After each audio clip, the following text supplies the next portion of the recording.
दोस्तों, स्वागत है आपका ज्ञान से भरी कहानियों की इस रोचक दुनिया में।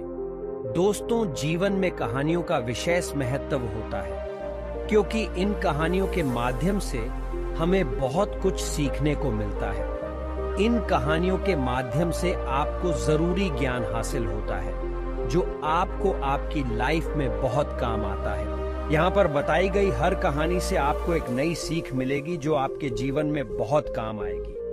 हर कहानी में कुछ न कुछ संदेश और सीख छुपी हुई है, तो ऐसी कहानियों को जरूर सुने और अपने दोस्तों और परिवारों में भी जरूर शेयर करें। तो चलिए शुरू करते हैं हमारी आज की कहानी।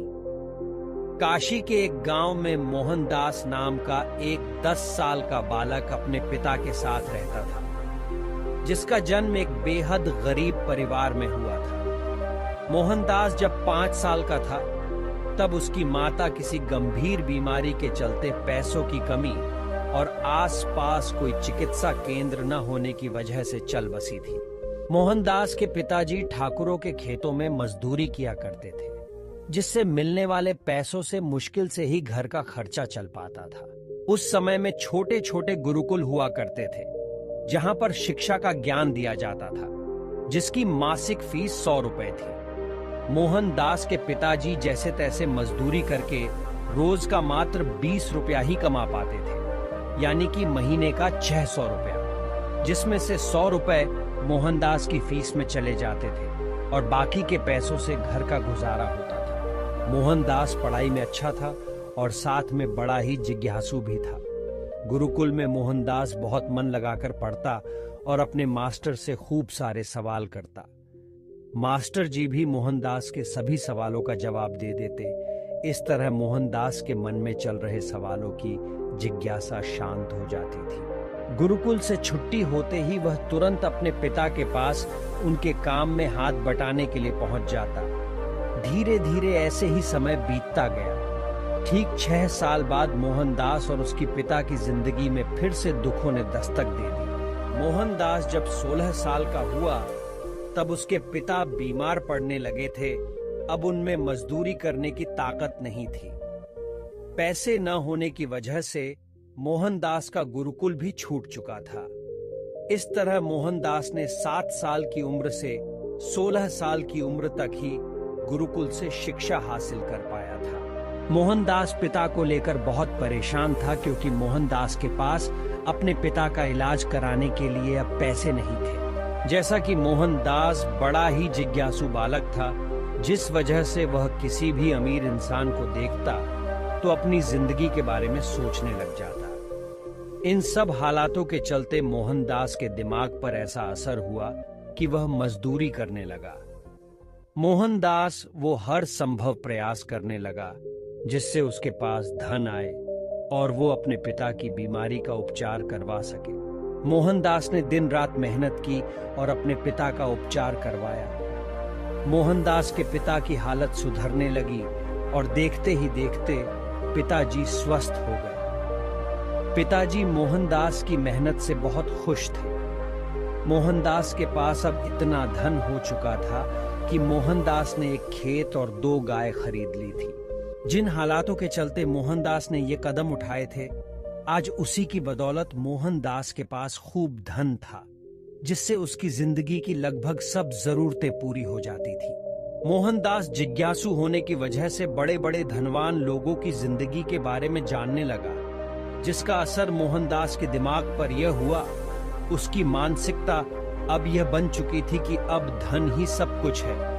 धन से कुछ भी खरीदा जा सकता है।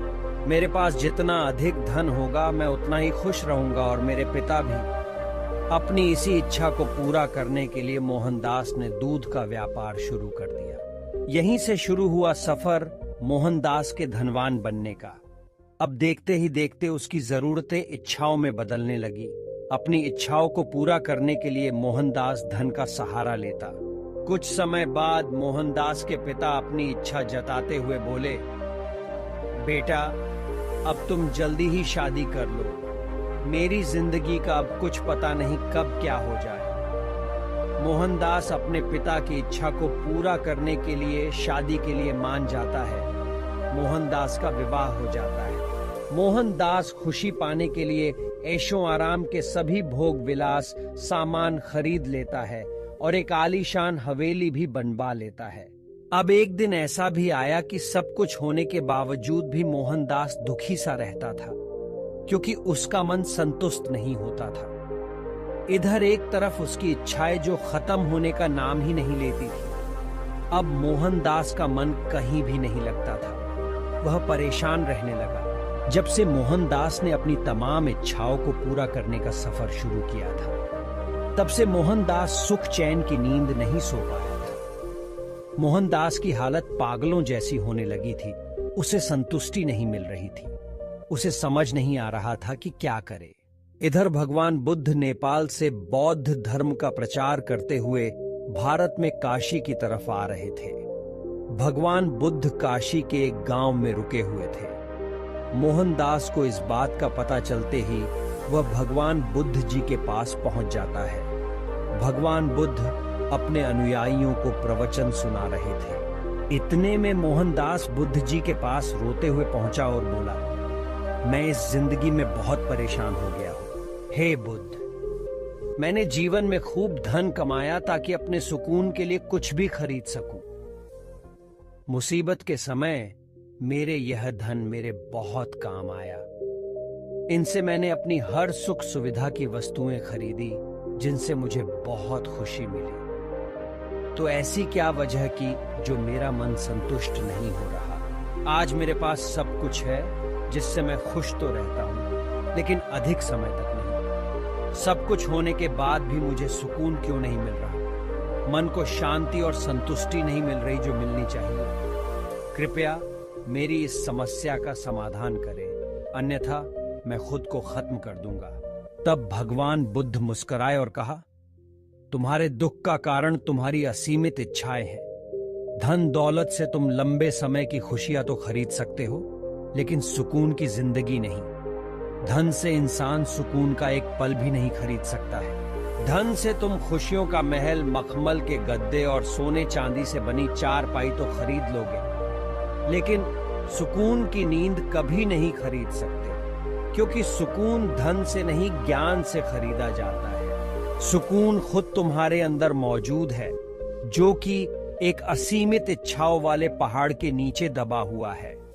जिस दिन तुम अपनी असीमित इच्छाओं के विचारों को एक सीमित दायरे में कैद कर लोगे, तो उसी दिन से असीमित इच्छाओं वाले पहाड़ के नीचे दबा हुआ सुख और सुकून आजाद होकर तुम्हारे जीवन में बस जाएगा। जिस वजह से मैं सुख की नींद कभी नहीं सो पाया, कभी भी सुख के फल का स्वाद नहीं छक पाया था। अब मुझे कुछ नहीं चाहिए। कुछ दिन बाद मोहन ने खुद यह अनुभव किया कि अब सच में कितना सुकून है मेरी जिंदगी में। शुरू से मैं मूर्ख सुकून पाने के लिए खुद पर धन दौलत लुटाता रहा, बस धन कमाने के पीछे भागता रहा।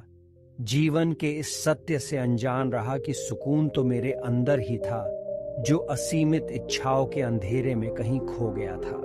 और आज मन से मैं बहुत हल्का महसूस कर रहा हूं। आज जाकर मेरे मन को सुख की संतुष्टि प्राप्त हुई है। जय हो महात्मा बुद्ध की, जिन्होंने मुझे यह ज्ञान दिया।